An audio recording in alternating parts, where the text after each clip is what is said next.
stutterer, but more importantly, and the subject of my talk, I am a life logger or self-tracker. What is life logging or self-tracking? What is self-tracking? Self-tracking is collecting personal data to achieve quantitative self-knowledge. And this is from the self-tracking book. Next page, please. Excellent. Life logging is essentially the same thing, but it's just the chronicle of a person's life through data. Both of them are synonymous with the quantified self movement. Can I quickly ask who else knows about the quantified self or any of the aforementioned subjects? Has anyone heard of self-tracking? No? I know a bit from our discussion earlier. Okay. The quantified self is a movement in effect, and it primarily refers to using numbers as a means of monitoring and measuring elements of everyday life and embodiment, but it can also be interpreted as an ethos. So in the Netherlands there is now a quantified institute in Groningen, if I made that sound right, which was set up about 6 years ago, and it looks into everything which the quantified self started about 20 odd years ago. So we go back to the next slide. The history of self-tracking. Self-tracking is not a new phenomenon. It's been around for a millennia.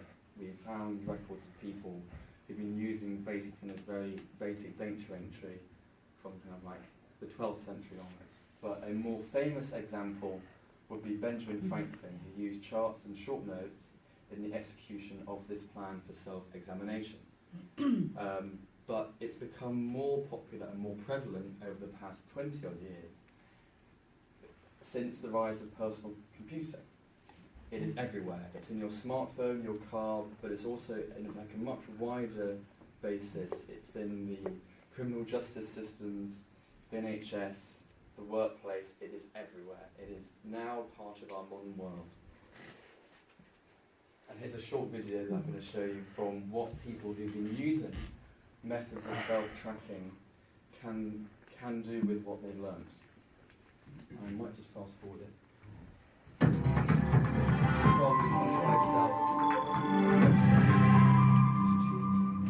Went back to my general practitioner and he said, well, it's going to sound weird, but in Ayurveda, this is called Vata imbalance. It's like 4,000-year-old Indian science. Gave me a kind of a thumbnail sketch of what that involved. Her name is Anne Wright, I think, and what she did is that she had I think an autoimmune problem, and she worked out through personal data what elements of her diet were triggering symptoms, and when she found certain food stuff, I think from the nightshade family, or had some trace with the nightshade family, were triggering a lot of her autoimmune symptoms. So from learning that, she then changed her life around, and she became not cured, but she could effectively manage her condition very well. Other stuff that has inspired me in self-tracking. There's a person called Seth Roberts who found that after eating half a stick of butter every day increased his speed at solving arithmetic problems every morning. Similarly, there was a guy called a person with bipolar disorder who accidentally life-logged his music, and from that he found whether or not he was about to have a manic depressive episode. So it's now becoming part of health and also mental health, which is very important for what I'm doing. So why have I started life logging or self-tracking? So let's say, why do most people start life logging or self-tracking? In a study, they found that self-trackers begin for one of three reasons: health, productivity, or new life experiences, experimentalism. It's really about experimentalist philosophy, is what a lot of people do. But why did I personally do it? I began for all three at the same time. First of all, I have a stutter. Second of all, I was a serial procrastinator, and I was very ineffective at my university degree. I still go to university, but through what I've been doing, have managed to understand where I've been going wrong, as I'll explain later.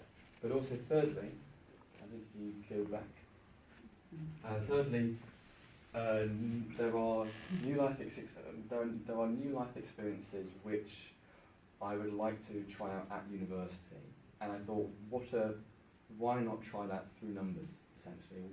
Why not log that and learn from it rather than the kind of vague assumption that what I'm doing is all fun and crazy, and I think it's good for me, having no real way of empirically knowing that, and that's what I'm trying to understand, as well as measuring my stutter and my productivity.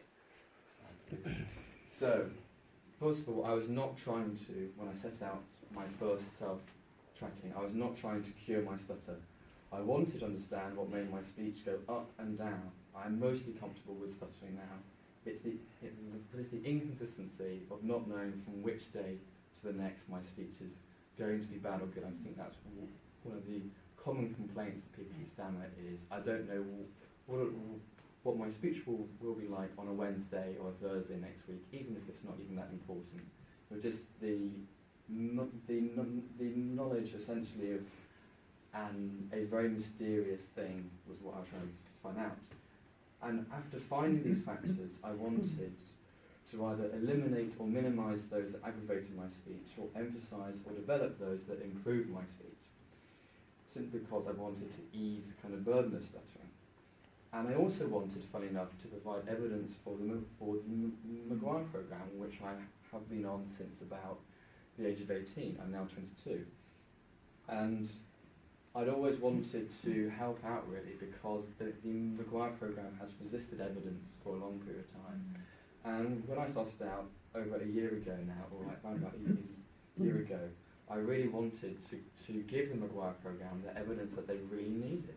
But I've later found out that they actively resist attempts at measurement and attempts to help the programme through stuff which the speech language therapy community require, which is research and studies and so on. But I also wanted to investigate long-standing suspicions about what influenced my speech, which were as mad as the moon, nuts, and bananas, which in short you could say were lunatic, nutty, and bananas. So these are really kind of strange theories. In fact, my mother, I kind of put down to that moon one because she still thinks that the moon influences her speech.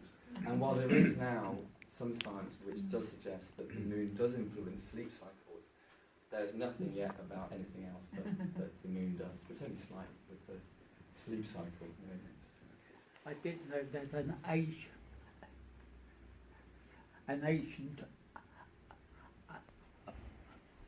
Is it almonds or? Almonds, yes. Yeah. That's Almonds. less exactly. So that Almonds is an ancient treatment for stammering. Yeah. So I think it's also using Egyptian culture. Well, I didn't know Almonds that. are used as well. Interesting. But again, that's something which I was hoping to dismiss through my research. Okay. And part of the kind of studies and stuff which were used to help my case was this study published by Guntu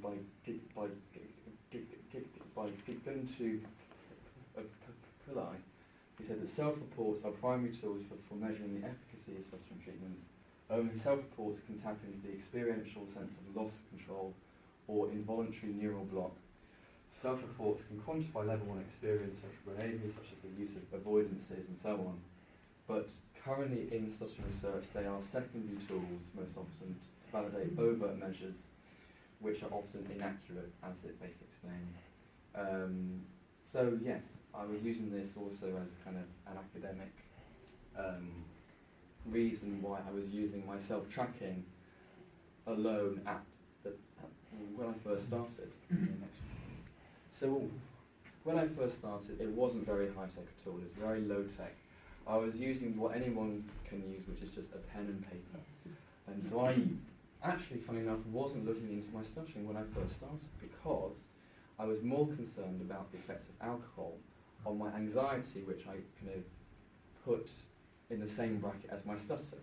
So I first was looking at how drink influence sleep and anxiety. And I only did this for 4 days before I realised the limitations, which were that I had to write everything down in a notebook which I could lose, and so I thought I need to update it. I then turned to an Excel spreadsheet in which I made 30 entries responding to 22 variables, in which I was looking about anxiety, stress, thinking about stuttering. Funny enough, I still wasn't measuring how I perceived my stuttering severity or my speech satisfaction, which later became the cornerstone of my self-reports. So I was still really focused more on like the health side and the alcohol side, so I was still drinking at that point.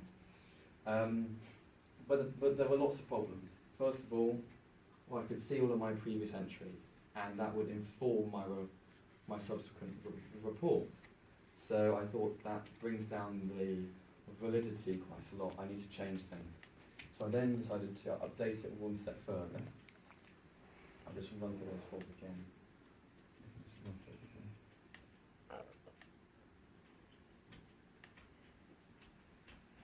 And I found online this app called Reporter, which you can buy on the App Store for about £5. And essentially it is a customizable set your own questions app, and you can set any kind of questions you so wish. There's a random sampling feature which is really helpful, because rather than having to set times, you can do random sampling. I ended up not using that feature, but I would like to in due course. It also collected passive environmental data, which I'm having trouble to extract because in a different format to a CSV, which is a very easy readable file. But also, it was also very portable, so I have it in my pocket, or it's over there. But I have it on my phone, and I can do it anywhere, at any time that I so choose. So it was very handy. And it also looked very good, which as an art student I took quite a priority over when I first started using the app. And also the previous reports were hidden, so was the validity of the data was marginally increased.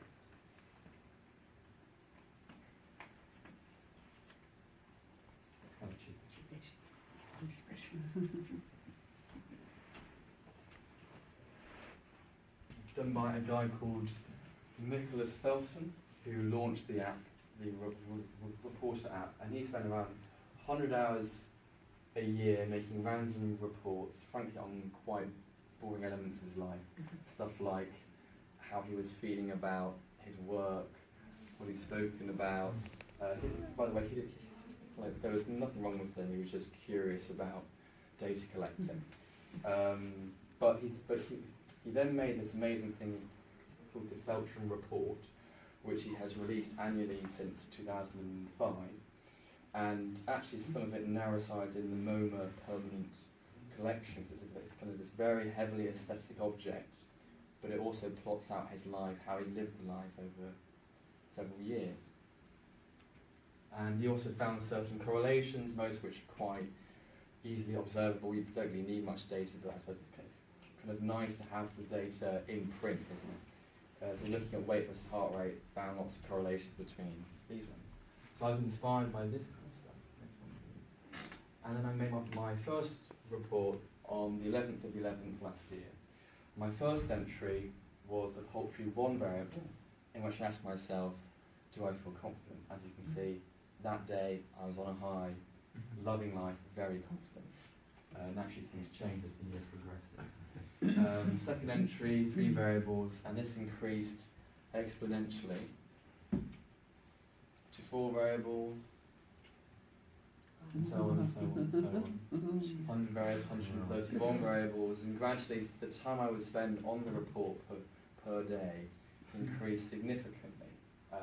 And at first I was, this is about a minute's worth of work, the first entry rather. By the 13th I was spending up to an hour on it per day. And this continued until today, when I now do on average 335 variables per day. I've made over 800 entries. I should make a point, which I think is very important to make, that the variables I'm reporting on aren't consistently 335. So there are some variables which will, if I only need to report on every week. So for example, one of them would be, have you attended support group? In which case I would put down, yes I have, but that would only be on a Wednesday every fortnight, for example. So it's not 435 questions, it's more of a when I need to fill it in, I do fill it in. It's more about, I'm answering about 250 variables per day, which is still quite a lot. And bearing in mind that also I'm asking myself these questions sometimes more than once. So I ask myself in the morning, lunchtime, in the evening. So there are 3 sets, and actually my timeline. Well, that's just my use. But my daily schedule is I wake up, breakfast, and I spend 32 minutes answering 110 questions. What time do I get out of bed? If I feel tired, do I think my speech will be good that day? I then lunch 45 minutes, but the real test comes in the evening when I have to ask myself how my day went. One of which is time spent with attractive women, which obviously is all the time. But one obvious. Also just things which could act as potential triggers. For example, things like time spent with hip and cool. So I go to art school. A lot of people like to put a lot of emphasis on being hip, trendy, cool. You name it. This could and has in the past been a trigger. Because like they're cool, I want to impress them. But this is a very individualised report, so these things really only apply to things that I think are my potential triggers. And when I first started reporting, I felt as if the hip and the cool were a trigger. They've since become people I don't really think of as much of a Time spent with a hip and cool. Yeah. Because I like the hip and cool. Hip and cool as Hip opposed to and just cool. hip. I like the- Yeah. I like the way this word How precise are your time? I mean, is that in minutes or quarter of an hours, or As in terms of the time recorded? So that is an average over how much I've done throughout the past 6 months. So some days I would spend over 2 hours on the evening report because I'd be doing something else. I'm looking at, when you say what you're recording is time spent with attractive women, is that, do you record each day how much time you've spent? Or Yes. Yeah, so my question was In minutes. in minutes. So in minutes. in minutes, Yeah, right. in minutes. So that of its nature must be approximate, because you don't go around thinking, oh, there's another minute, there's another minute. No, sure. Yeah, So it's a yeah, very I get- generalised set of Sure, data that yeah. I'm making here. So do you find that if you drink more, you think you're spending more time with attractive women? Old big old phenomenon. Well, funny enough, by the time I started my self-reporting using the Reporter app, I found myself stopping drinking entirely. In fact, I haven't really drunk at all since then. So that's the one thing which, ironically, the reason why I started, or one of the factors why I started, I since don't have any real data about, because I've stopped drinking. That said, I'm planning to, at some point in the near future, spend a week binge drinking and then finding out from that what the influence is on my speech. And we'll see, because it might be the case that my speech isn't so bad, but my anxiety levels increase after a night out. Because I personally my experience with alcohol is that I'm not very fluent when I drink, but then the morning after I'm incredibly fluent and can't conceive of stuttering, which I think isn't very typical, is it? I think most people are similar. As well. I'm hungover, I'm fluent. Yeah, there we go. And that indicates that it's more than just a case of, oh, it's because you aren't very anxious. It's probably because there's some kind of chemical thing happening in your brain, maybe. And that's what I'm looking to find out. Because no one really has investigated lifestyle choices of people who stammer, because it's more about the stammer itself. It's less about the holistic things that could be potential triggers. Yes, alcohol. It's your old question. Yes, it all depends how much you drink, isn't it? Alcohol. It all depends how much. One or two.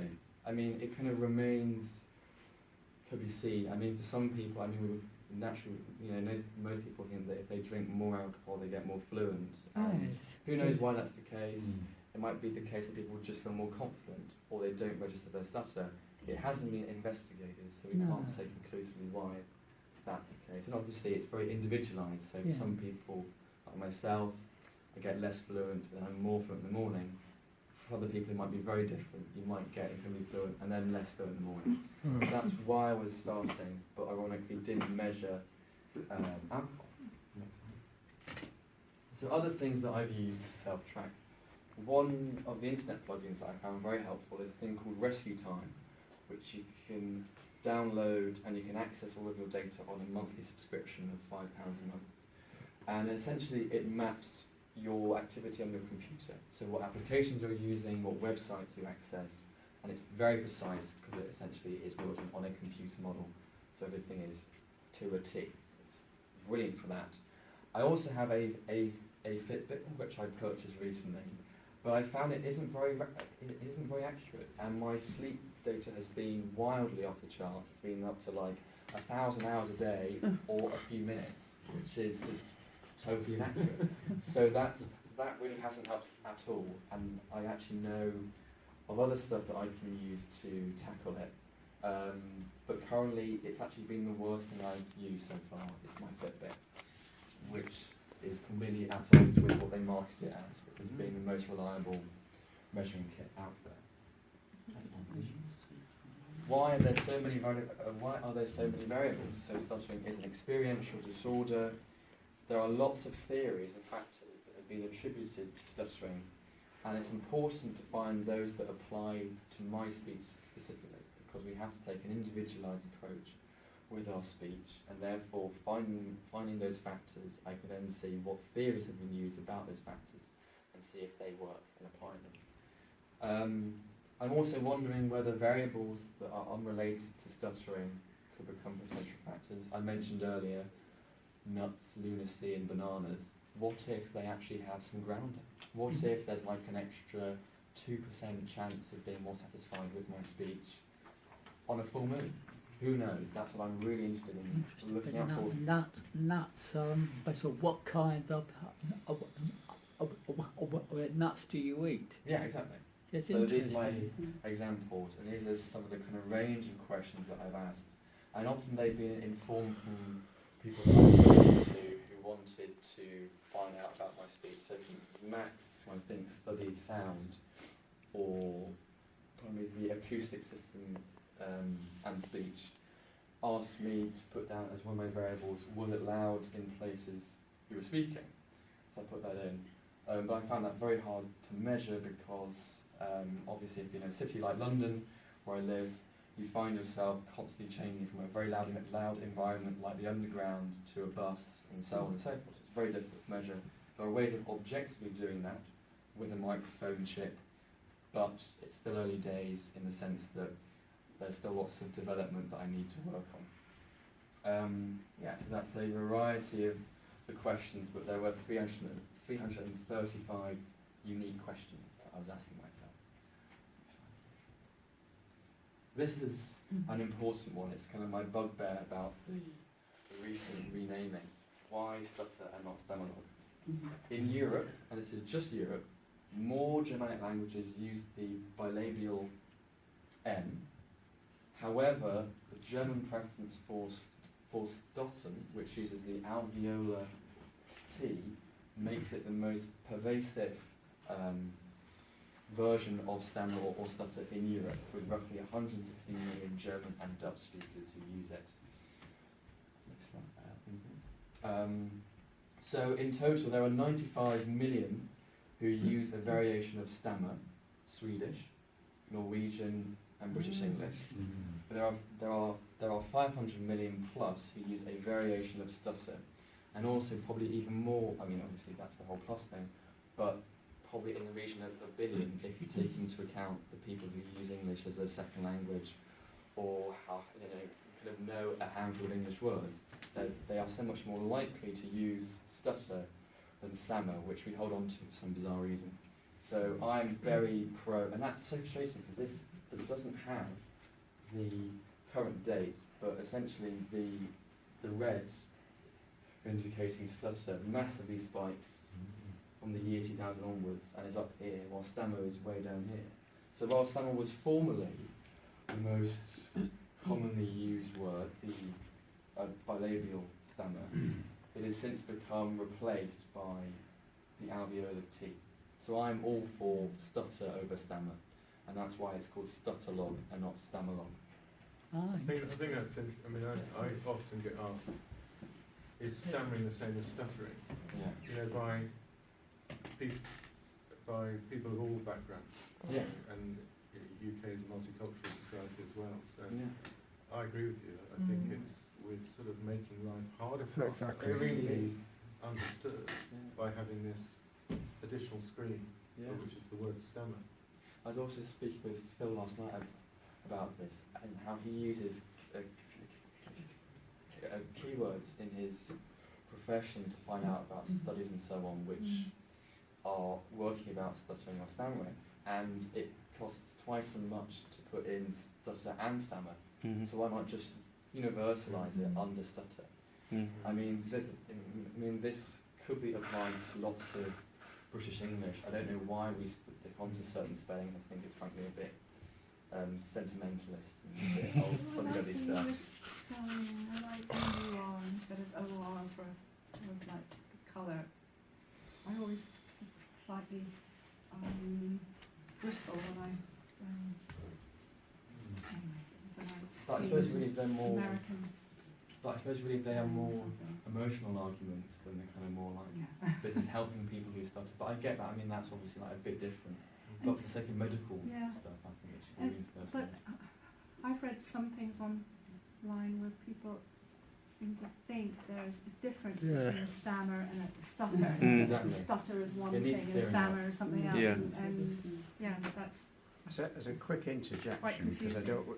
there was a previous conference at Telford, Shropshire, Wellington, and there was a very good presentation from a German expert, and he used both terms, but he used stutter for what most of us are talking about, but he used the word stammer, if I remember rightly, for, and it's a condition I'm beginning to get, when as an older person or somebody, you roughly know what you want to say, but you can't get the words together in your head, and so you get a hesitation. Word retrieval difficulty. Yeah. That's it. Oh, Yeah. elegantly put. Word retrieval difficulty. He's younger. But that's essentially idiosyncratic use of language. He's using it that way, but that's kind of a bit useless. Well, language only works if we're all agreed this word means that. So, Yeah. although it's good that he's using different terms. Yeah. It's a little But bit anyways, we mustn't interrupt your general flow, but I'm not going to be at the open mic session, but I think if the BSA is going to be, quote, rebranded, now's the time, Yeah. frankly, isn't it? I would be in favour of Sorry. saying leaving the Yeah. word stammer behind, No, with a heavy heart, Yeah. because it makes it more universal. Yeah. Well, I'd encourage people to keep that back, because this is a great opportunity to. Yeah. And Jane's very interested in what we think. Yeah. Anyway, on with the self-tracking. So this is just quickly a classic day outside my house. My house is opposite, and this is me measuring my speech as I do with a 52mm lens in like hyperfocus. Your average day. I'm measuring my stammer, and this is the Likert scale that I use. I say negligible, slight, mild, slightly bad, not great, bad.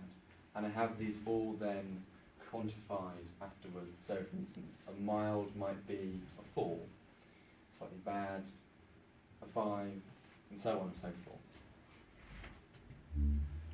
But so just to kind of clarify, so I've now accumulated lots of data.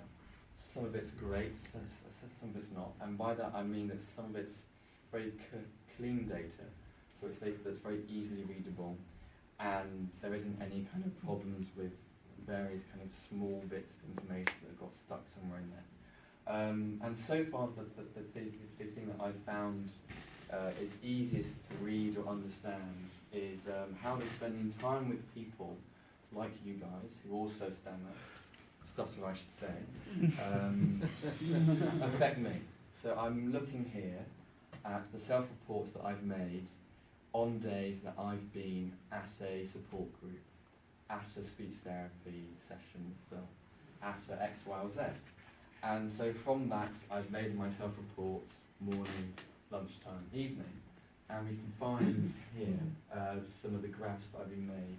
I should add that I don't have any background in statistics. I've a friend who very kindly managed to help me over the past week and a half with my statistics, but I'm still floundering about trying to understand things like Spearman's row and X, Y, and Z. I honestly am really lacking in that department, but I thankfully found a few people on this event, in fact, who've offered to help me understand or rather make sense of my data sets. So it'd be great to get that fully sorted, but from what I can see here, so for instance, this y-axis indicates the time I've spent with people who stutter, and this indicates my fluency, and it's very slight, but it does show that the more time I spend with people who stutter, the less severe my speech is. I don't like saying fluency, I say kind of less severe or aggravating my speech is. And it's only like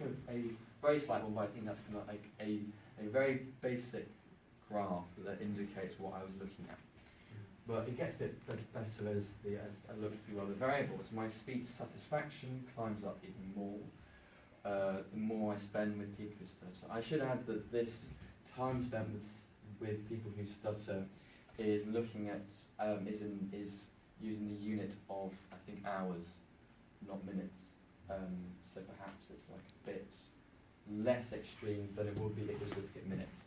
But anyway, that's what statistics does. It makes things which aren't that great looking on this kind of graph very amplified. So that's what my education in statistics will hopefully bring me.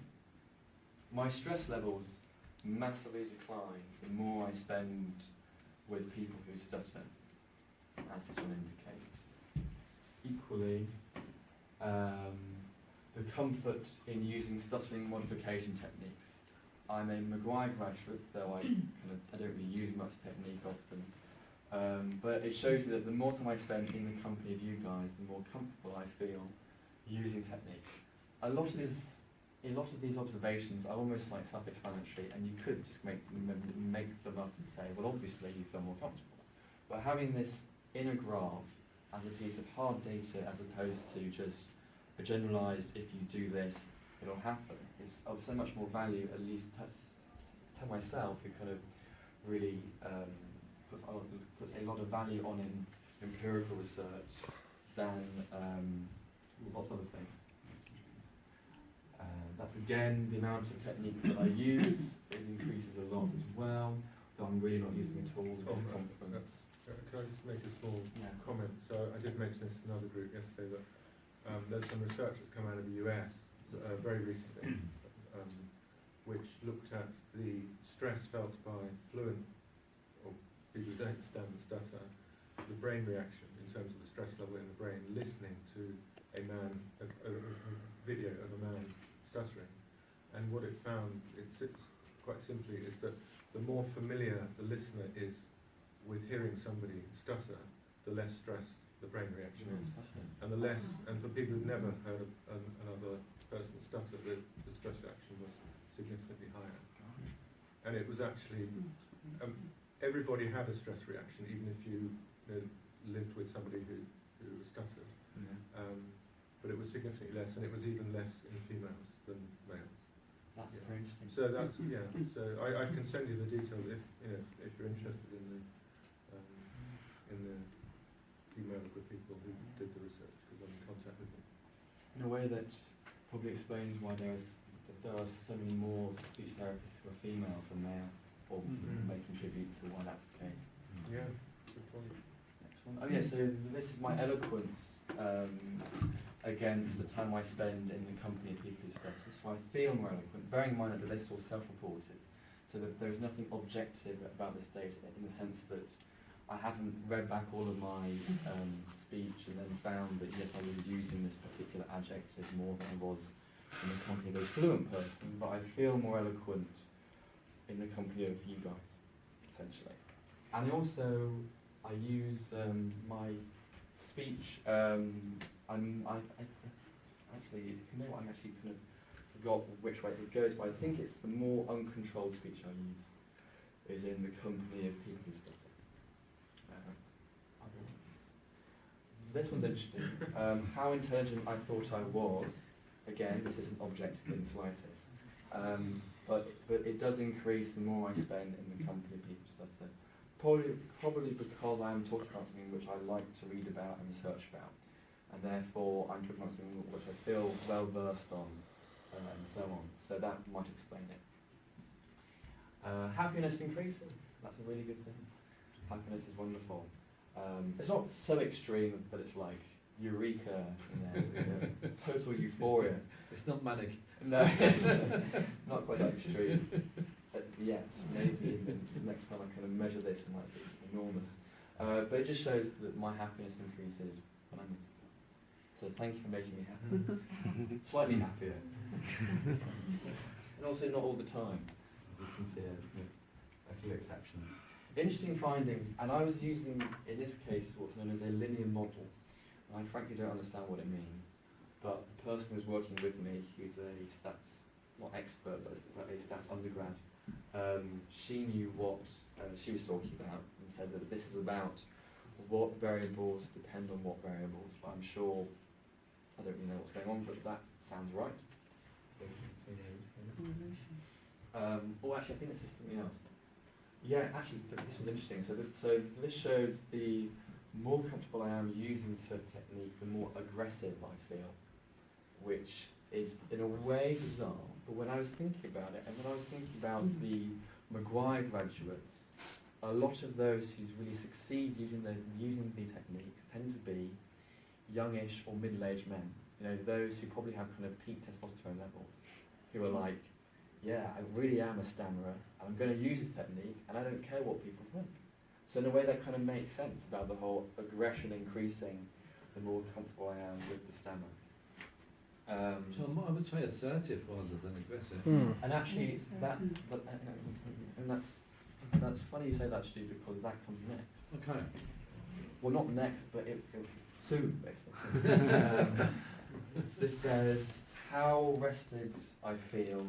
This one came up on the linear model, but on the graph it looks terrible. But it shows that the more rested I was, the less severe my stomach got. And this is very stupid because I forgot to put less severe and put how severe. So it basically that is entirely inverted, which is very stupid for me.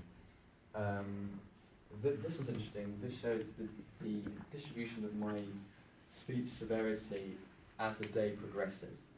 And what this shows is that when I start out, it says first thing in the morning, my speech is average. Probably because I haven't spoken to many people, just Johanna, or I spoke we're the flatmate. No one really. By midday, by lunchtime, I've spoken to more people, and there's more variation in how severe my speech is. Although it's interesting that it actually there is fluency is more likely to decrease than it is to increase during lunchtime. But this changes more by the evening and by the time I go to bed, when it's not quite evenly weighted in that it is still more likely to go down than it is to go up. But there is still kind of like a slightly larger margin of improvement or chance of improvement than there is a chance of becoming more aggravated in my stuttering. So that just shows that there's real change over the course of one day. This is a very simple one, but important to get out there, is how satisfied I am with my speech. Actually, for support for other reasons. It shows that even though I profess to be comfortable in stammering, and I feel as if I am most of the time, the data suggests that how satisfied I am with my speech is pretty much directly correlated with how fluent I am, which shows that I've got a long way to go in self-acceptance. Even though I profess quite a lot to be a very self-accepted stammerer, I still say basically kind of subconsciously that the more fluent I am, the happier I am with my speech, which I was kind of like a bit shocked by. But it's hard data, and you can't really argue with it.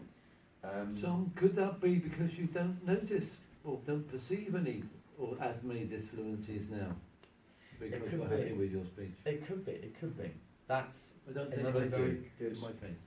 point, actually. Yeah, in that fluency again, this is entirely self-reported data, and so I might say that I'm not very fluent after I've been at work, where I might not be speaking much, but I've spoken once and it's really bad stammer. And then I think I'm really severe, even though the rest of my day I'm very fluent.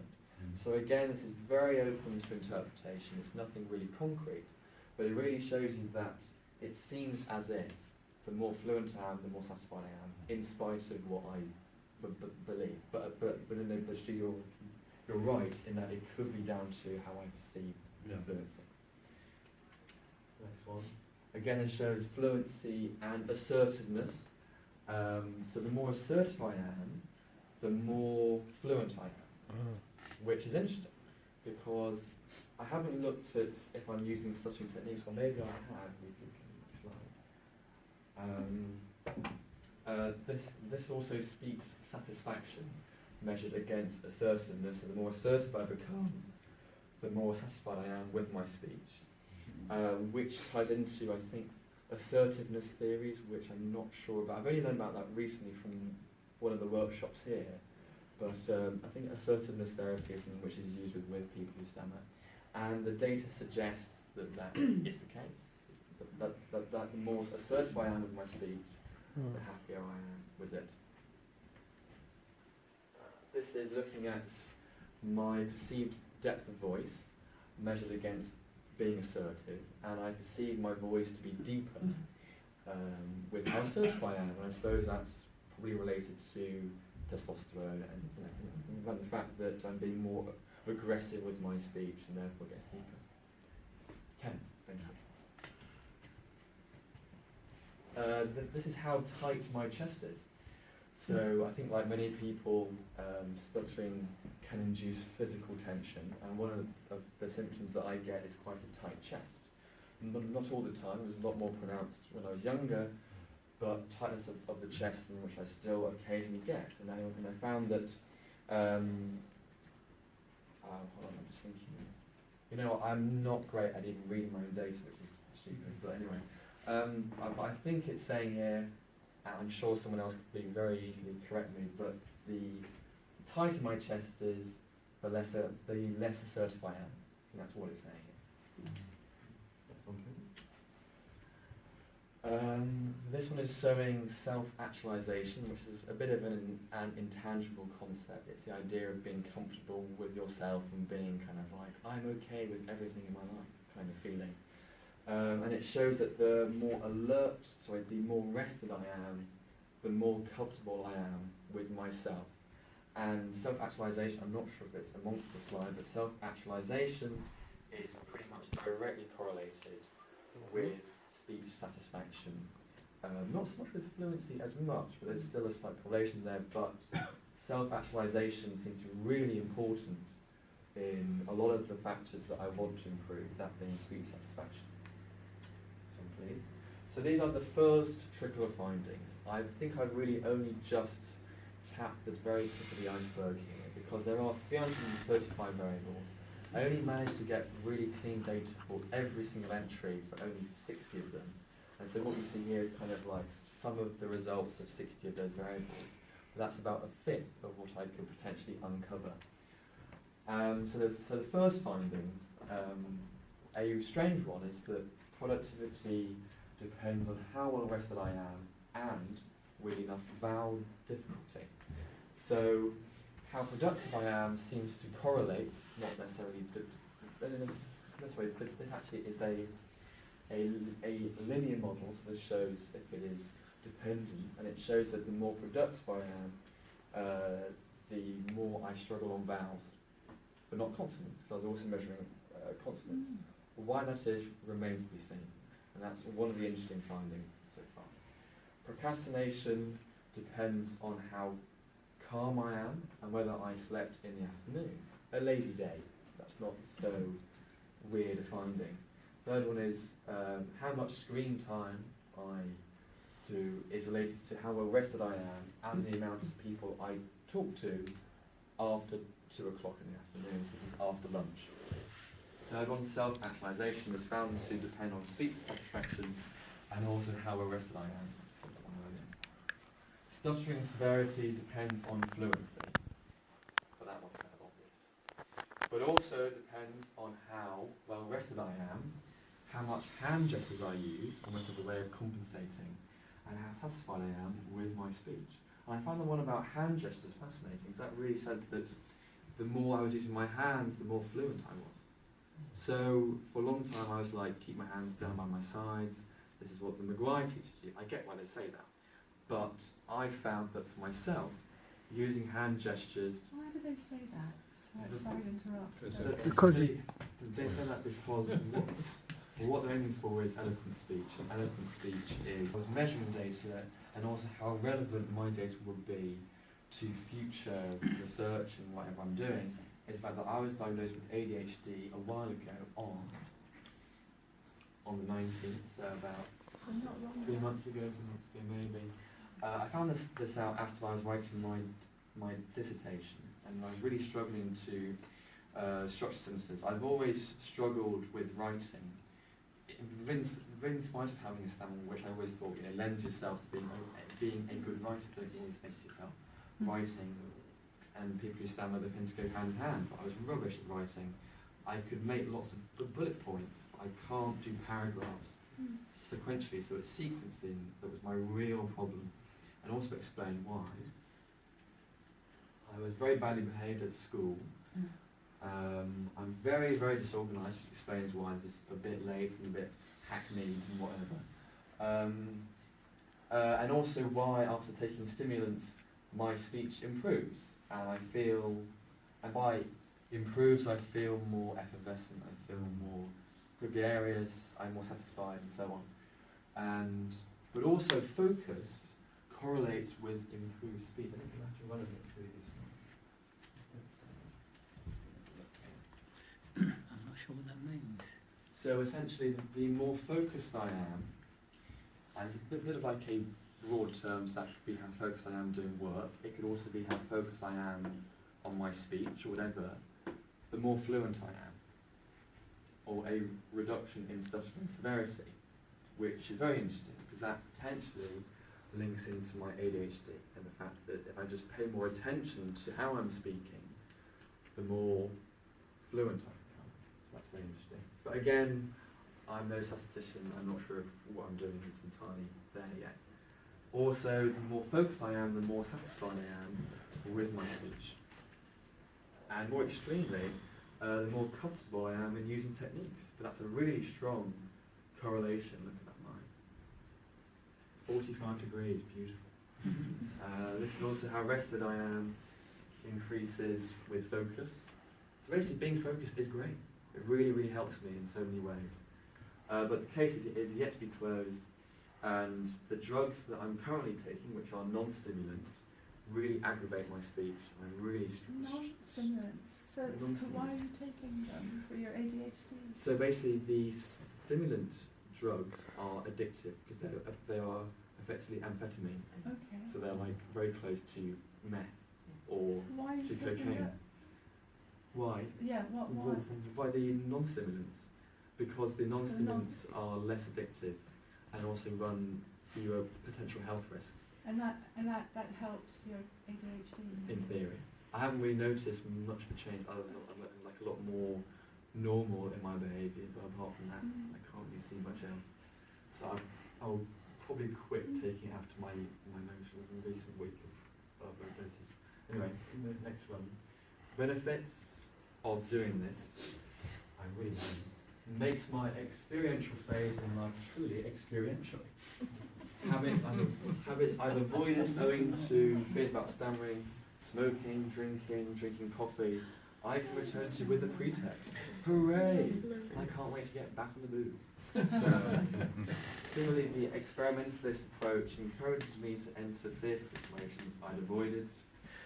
Echoing the echoing the experience of other self-trackers, it does give my life a real sense of purpose and a sense of control in that by taking in data I can think, okay, well I know that if I do this, I'm more likely, not guaranteed, but I'm more likely to end up with this emotion or this kind of stuff.